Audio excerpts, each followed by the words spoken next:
വീണ്ടും തൂക്കി കേരളത്തിൽ പല സ്ഥലത്തും തൂക്കൽ നടന്നുകൊണ്ടിരിക്കുകയാണ്. ഇത്തരം ലഹരി വസ്തുക്കൾ വിതരണക്കാരെ മുഴുവൻ തൂക്കി എത്രങ്ങാനും തൂക്കിക്കണു. കിലോ കണക്കിന്, 100 അല്ല 200 അല്ല, ആയിരക്കണക്കിന് കിലോഗ്രാമാണ് തൂക്കിയെടുത്തിട്ടുള്ളത്. അതിൻ്റെ ആളുകളെയും പിടിക്കപ്പെടുന്നുണ്ട്. പക്ഷെ എനിക്കൊരു സംശയം എന്താ വെച്ച് കഴിഞ്ഞാൽ, ഇതിൻ്റെ അടിവേർ അറുത്തൂടെ പോലീസിനും എക്സൈസിനും ഒക്കെ കൂടിയിട്ട്?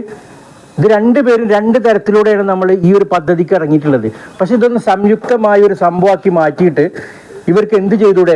ഇതിൻ്റെ അടിവേര് സ്കൂള്, കോളേജ്, എല്ലായിടത്തേക്കും ഇത് വിതരണക്കാരായ ആളുകളെയും ഉപയോഗിക്കുന്ന ആളുകളെയൊക്കെയാണ് ഇപ്പം ഇങ്ങനെ കണ്ടുകൊണ്ടിരിക്കുന്നത്.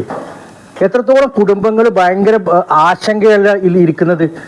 അപ്പോൾ ഇത്രത്തോളം സാധനങ്ങൾ നമ്മുടെ കേരളത്തിൽ ഉണ്ടെങ്കിൽ ഇനി എത്ര ഉണ്ടായിരിക്കും?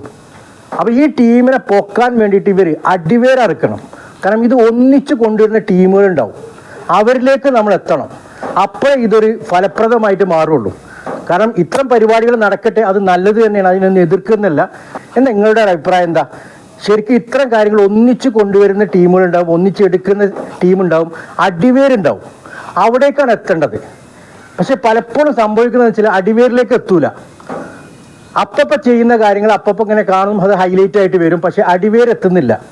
അടിവേരിലേക്ക് പോകാൻ വേണ്ടിയിട്ട് നിങ്ങൾക്ക് എന്താണ് തടസ്സം? നിങ്ങൾ അവിടേക്ക് എത്തുക. ഒരുപാട് കുടുംബങ്ങളും ഈ നാടും നിങ്ങളുടെ കൂടെ ഉണ്ടായിരിക്കും. ഒപ്പം തന്നെ ഈ സമൂഹവും നിങ്ങളുടെ കൂടെ ഉണ്ടായിരിക്കും. നല്ല പ്രാർത്ഥന ഉണ്ടായിരിക്കും. അത് തന്നെയല്ലേ നമുക്ക് പോലീസിനോട് എക്സൈസിനോട് പറയാനുള്ളത്? ഇനി നിങ്ങൾ പറയും, നിങ്ങൾക്കും അത് തന്നെയല്ലേ പറയാനുള്ളത്?